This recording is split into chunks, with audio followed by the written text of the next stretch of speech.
High student, আজকে একটি important topic reagent chemistry.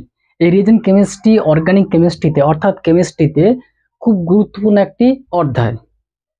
তাহলে আজকে আমরা রিডাকশন যে রিয়েকশন অর্থাৎ বিজারণ যে বিক্রিয়া, সেই রিডাকশন রিয়েকশনের জন্য যে ইম্পর্টেন্ট রিয়েজেন্ট সোডিয়াম বোরোহাইড্রেট অর্থাৎ NaBH4।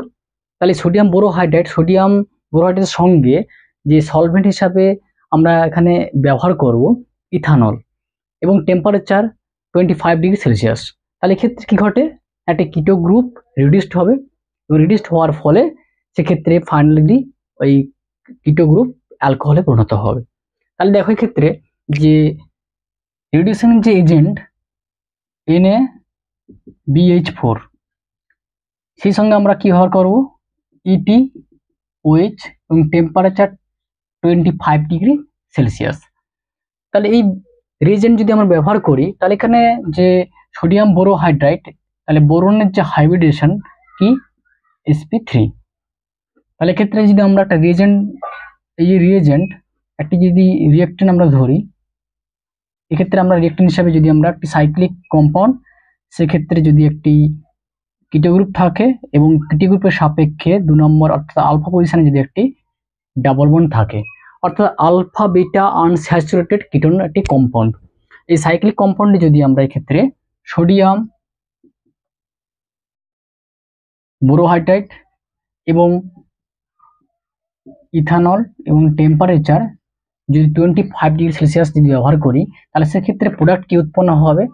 এবং যদি এখানে আমরা রিয়েজেন্ট হিসেবে ব্যবহার করি CeCl3 এবং NaBH4 EtOH, তাহলে এক্ষেত্রে কি বিক্রিয়া ঘটতে পারে। তাহলে এই যে বিক্রিয়াটি এটা হচ্ছে, তাহলে এক্ষেত্রে ডাবল বন্ডের কোনো পরিবর্তন ঘটবে না, অর্থাৎ ডাবল বন্ড কিন্তু রিডিউসড হবে না, কেবলমাত্র কিটো গ্রুপটা রিডিউসড হবে এবং ফাইনালি কিটো গ্রুপটা হচ্ছে অ্যালকোহল গ্রুপে পরিণত হবে।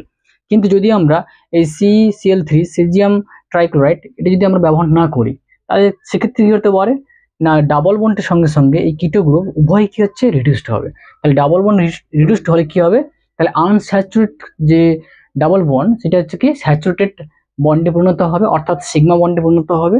সেই সঙ্গে এই কিটো গ্রুপটি হচ্ছে ফাইনালি অ্যালকোহল গ্রুপে পরিণত হবে। তাহলে এই যে রিডাকশন এটাকে আমরা বলতে পারি লুচে রিডাকশন।